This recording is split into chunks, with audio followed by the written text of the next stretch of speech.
जय हिंद दोस्तों। आज हम लोग कंज्यूमर प्रोटेक्शन एक्ट जो कि 1986 में स्टैब्लिश किया गया था उस पे हम लोग बात करेंगे। कंज्यूमर प्रोटेक्शन एक्ट यह एक बहुत ही इम्पॉर्टेंट एक्ट है जिसमें हम सभी कंज्यूमर को, कस्टमर्स को, ग्राहक को एक अधिकार दिया जाता है कि आपको अपने सामान खरीदने के लिए बहुत ही स्वतंत्रता पूर्वक आप उसे चूज कर सकते हैं, उनकी प्राइस पूछ सकते हैं, उनका क्वांटिटी का मेजरमेंट कर सकते हैं, क्वालिटी का मेजरमेंट कर सकते हैं। मतलब आपको ये राइट्स है, एक कंज्यूमर होने के नाते आपको ये राइट्स है कंज्यूमर प्रोटेक्शन के एक्ट के तहत। तो कंज्यूमर प्रोटेक्शन एक्ट में हम लोग आज देखेंगे दो पहलू। एक पहलू कि कौन से इसके प्रोटेक्शन काउंसिल हैं, कौन इसको प्रोटेक्ट करने के लिए कौन कौन से काउंसिल्स बनाए गए हैं जिससे कंज्यूमर को प्रोटेक्ट किया जाता है, उनको बचाया जाता है, उनको कवच दिया जाता है। तो कंज्यूमर प्रोटेक्शन काउंसिल।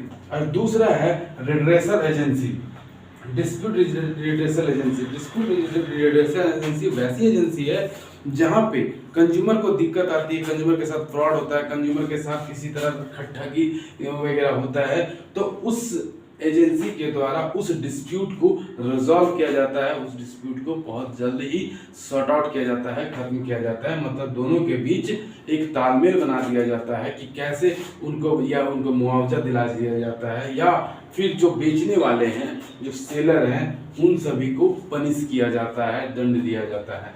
तो इस तरह का हम कंज्यूमर प्रोटेक्शन काउंसिल में, हम कंज्यूमर प्रोटेक्शन एक्ट में हम दो पहलू को देखेंगे। चलिए आइए स्टार्ट करते हैं। पहले consumer protection council. Consumer protection council आपका जो है वो कंज्यूमर प्रोटेक्शन एक्ट का एक पहला और बहुत ही महत्वपूर्ण पहलू है, जिसमें कंज्यूमर प्रोटेक्शन एक्ट में पहला जो कंज्यूमर काउंसिल है उसमें 3 काउंसिल बनाए गए हैं। एक काउंसिल आपका सेंट्रल लेवल का है, दूसरा काउंसिल स्टेट लेवल का है, तीसरा काउंसिल आपका डिस्ट्रिक्ट लेवल का है। तो उसी तरह से इसका नाम दिया गया है सेंट्रल कंज्यूमर प्रोटेक्शन काउंसिल, दूसरा स्टेट कंज्यूमर प्रोटेक्शन काउंसिल, तीसरा डिस्ट्रिक्ट कंज्यूमर प्रोटेक्शन काउंसिल। मतलब ये तीनों काउंसिल एक स्टेज बाय स्टेज बनाया गया है। इनका अगर सेंट्रल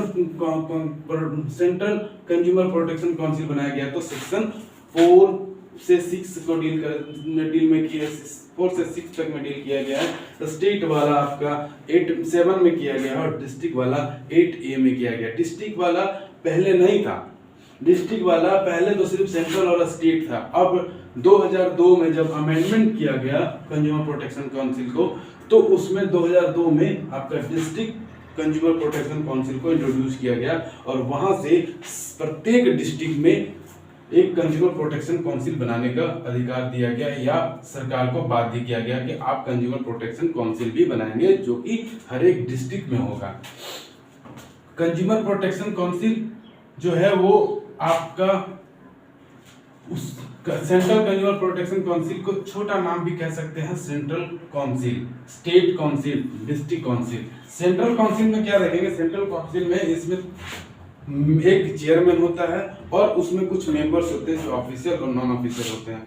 ऑफिशियल और नॉन ऑफिशियल मिला करके आपके इसमें 150 मेंबर होते हैं। 150 मतलब 150 मेंबर्स होते हैं। एक चेयरमैन होता है और एक मतलब 150 मेंबर्स होते हैं जो कि ऑफिशियल और नॉन ऑफिशियल होते हैं।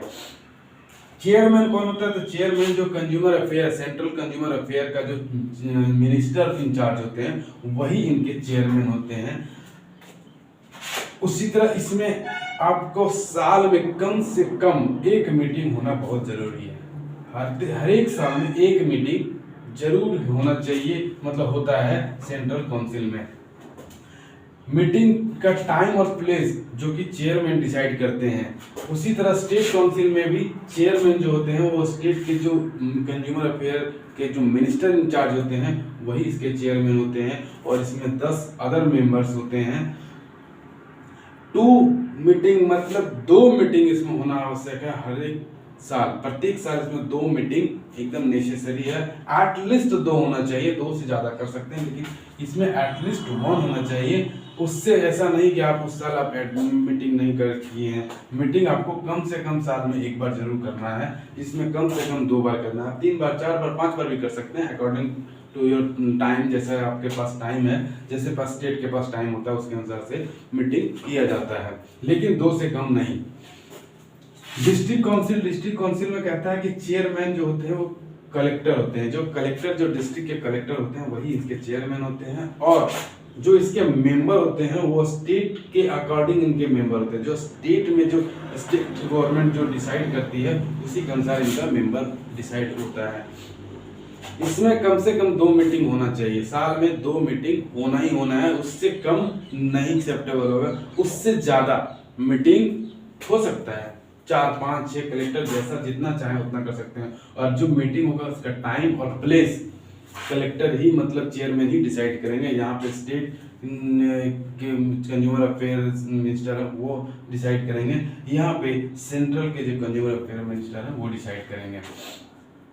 तो ये हो गया आपका कंज्यूमर के जो स्पेसिफिक राइट है उसको प्रोटेक्ट करने का जो काउंसिल बनाया गया है वो है आपका ये 3 काउंसिल। उसके अलावे 3 और डिस्प्यूट रेड्रेसल एजेंसी बनाया गया है। बहुत सारे बच्चे इसमें होते हैं क्या होते हैं, कंफ्यूज जाते हैं, काउंसिल किसको बोलेंगे, किसको रिड्रेसल एजेंसी बोलेंगे, किसको डिस्प्यूट रिड्रेसल एजेंसी मतलब किसको एजेंसी के अंतर्गत रखेंगे, किसको काउंसिल के अंतर्गत रखेंगे, इसमें बहुत ज्यादा कंफ्यूजन होती है। मैं उसको क्लियर कर रहा हूँ कि प्रोटेक्शन काउंसिल मतलब एक स्पेसिफिक राइट बनाने का, जो भी राइट प्रोटेक्ट करने का जो भी काउंसिल, जो भी संस्था, जो भी अथॉरिटी है उसे हम प्रोटेक्ट काउंसिल बोलते हैं, प्रोटेक्शन काउंसिल बोलते हैं। और जो डिस्प्यूट हो गया, किसी तरह का घटना घट गई, उसमें किसी तरह का आपको मान लीजिए कि मैं एक उदाहरण के अनुसार समझाता हूँ, मैं सामान खरीदा, मान लो मैंने टीवी खरीदा, टीवी खरीदने के बाद उसमें गारंटी का ऑप्शन दिया हुआ था कि आपको साल भर की गारंटी है। गारंटी मतलब हो गया कि आपको पूरे, जैसे अगर आपके जो भी टीवी खराब होती है तो पूरी टीवी रिप्लेस कर दिया जाएगा, लेकिन कारण बस क्या होता है कि आप लाते हैं, लाने के बाद इंस्टॉल करते हैं, वो टीवी खराब हो जाती है 1 महीने के अंदर। तो जब हम एजेंसी को जाते हैं, जब हम वहाँ पे जहाँ जो जिस कंपनी से हमारा गारंटी कार्ड दिया गया था, मैं वहाँ जाऊँगा या उनसे मैं बोलूँगा तो वो बोलेंगे कि मैं नहीं जानता हूँ, मैं नहीं बेचा हूँ, या ये मेरा नहीं है, ये वो मैं नहीं करता हूँ। तो इस तरह में आपका एक राइट बनता है, क्योंकि उसको गारंटी कार्ड में ये गारंटी का मतलब होता है कि आपका सामान रिप्लेस किया जाएगा विदिन 1 ईयर में अगर खराब होती है तो। लेकिन अगर वो खराब होने के बाद नहीं ठीक किया जाता है तो आप डिस्प्यूट रिड्रेसल एजेंसी में जाएंगे कि मेरा ऐसे बात है, मैंने ये सामान खरीदा था, उसमें ये गारंटी कार्ड दिया गया था, मुझे ये बिल मिला है, मेरे साथ कंपनी इस तरह से धोखाधड़ी कर रही है, वो किसी तरह का सर्विसेज या अगला इस वारंटी को फुलफिल नहीं कर पा रही है। तो फिर हम रिड्रेसल एजेंसी में जब हम जाएंगे तो वहाँ डिस्प्यूट जो होगा उसका रिड्रेसल एजेंसी अपने अकॉर्डिंग जैसा होगा, चाहे वो इस 25 लाख वाला में होगा, 25 लाख से 1 करोड़ वाला में होगा, या 1 करोड़ से ऊपर वाला में होगा, उसके अनुसार से आपको फिर दोनों को बुला करके या दोनों को मतलब बीच एक सॉल्यूशन निकाला जाएगा कि आपको ऐसे करना है। मतलब सरकार इस तरह से स्टेप लेती है ताकि वो सरकार कंज्यूमर के जो राइट्स हैं उसको प्रोटेक्ट किया जाए, उनकी जो डिस्प्यूट है उस पर सही समाधान, सही जजमेंट मिल सके। तो इस तरह से डिस्प्यूट रेड्रेसल एजेंसी है, लेकिन ये है आपका प्रोटेक्शन का राइट को प्रोटेक्ट करता है, जबकि इसमें आपको डिस्प्यूट होने के बाद उसकी जो भी मतलब मुआवजा है वो वगैरह या जो भी इंसाफ है उस पर दिलाया जाता है। इसमें मतलब जजमेंट किया जाता है, इसमें प्रोटेक्ट किया जाता है, इसमें जजमेंट किया जाता है। कंज्यूमर प्रोटेक्शन जो कंज्यूमर आपका डिस्प्यूट रिड्रेसल एजेंसी है, ये 3 तरह का होता है। एक होता है डिस्ट्रिक्ट फोरम, दूसरा होता है स्टेट फोरम, तीसरा होता है नेशनल फोरम। डिस्ट्रिक्ट फोरम में आपका देखेंगे कि सेक्शन 10 में ये डिसाइड किया गया है, मतलब 10 अकॉर्डिंग टू 10 के अनुसार डिस्ट्रिक्ट फोरम बनाया गया है, जिसमें एक प्रेसिडेंट होता है जो कि डिस्ट्रिक्ट जज उसके प्रेसिडेंट होते हैं। जो भी डिस्ट्रिक्ट के जज होंगे वही उसके प्रेसिडेंट होंगे। उसमें 2 अदर मेंबर होंगे, 2 अदर मेंबर होगा, जिसमें से एक वुमेन होगा और एक अदर कोई उस फील्ड के होंगे। इसमें वैसे केस को लिया जाएगा जो कि 25 लाख से नीचे हो, 25 लाख से ऊपर वाले केस उसमें नहीं लिए जाएंगे। 25 लाख से ऊपर वाले केस आपके स्टेट फोरम में लिया जाएगा, जिसमें प्रेसिडेंट जो होते हैं वो डिस्ट्रिक्ट ये आपके हाई कोर्ट के जो जज होते हैं वो आपके इसमें प्रेसिडेंट होते हैं, जिसमें 2 मेंबर और होते हैं जो कि एक वीमेन होता है, और इसमें केस का जो वैल्यू होता है वो 25 लाख से 1 करोड़ के बीच में होता है। 1 करोड़ से अगर ऊपर है तो वो आपका नेशनल फोरम में आएगा, जिसके जो प्रेसिडेंट होते हैं वो सुप्रीम कोर्ट के जज होते हैं। इसमें भी 2 मेंबर होता है, एक वीमेन होना आवश्यक है उस मेंबर में, और उसमें वैसे केस ले जाते हैं जो 1 साल से ऊपर होते हैं। अगर आपने डिस्ट्रिक्ट फोरम में डाला है, अगर आपके पास डिस्ट्रिक्ट फोरम में डाला लेकिन डिस्ट्रिक्ट फोरम में वैसे सॉल्यूशन नहीं मिली, या आपके पास वैसा मतलब अच्छी सॉल्यूशन नहीं मिली, तो आप विदिन 30 डेज के अंदर आप उसको स्टेट में डाल सकते हैं कि मेरा ये केस अच्छे से सॉल्व नहीं हुआ, तो फिर आपको स्टेट वाला भी उसको क्लियर करेगा। अगर स्टेट वाला भी नहीं हुआ तो आप विदिन 30 डेज ऑर्डर आने के तक 30 दिन के अंदर आपको नेशनल फोरम में अपील करना पड़ेगा। अगर आप उस पर अपील करेंगे तो आपका मतलब विदिन 30 डेज तो आपका वहाँ सुनवाई किया जाएगा। 30 डेज के बाद उसका सुनवाई नहीं किया जाएगा। तो इस तरह हम कंज्यूमर प्रोटेक्शन एक्ट में देखें कि क्या क्या मतलब बातें होती है जो कि कंज्यूमर प्रोटेक्शन एक्ट में कवर किया जाता है। तो आज हम छोटी बड़ी बातें जो भी हुई वो हम देखे हैं, ये बहुत ही इंपॉर्टेंट है। इसमें बहुत सारे क्वेश्चंस बनते हैं, इससे बनते हैं, आपके इससे बनते हैं, सेक्शन से बनते हैं, इधर की मीटिंगों से बनते हैं, मीटिंग फिर इधर हो गया आपका सेंट्रल काउंसिल के सेक्शन से बनता है, मतलब अच्छे खासे क्वेश्चन बनते हैं। तो आप इसको थोड़ा सा ओवरव्यू कर लेंगे, ध्यान से इसे पढ़ लेंगे। इतना देर हमारे साथ बने रहने के लिए बहुत बहुत। चैनल को सब्सक्राइब और लाइक जरूर कर लें ताकि मैं आप तक इससे अच्छी और वैल्यूएबल कंटेंट्स आप तक पहुंचा सकूं। बहुत बहुत धन्यवाद।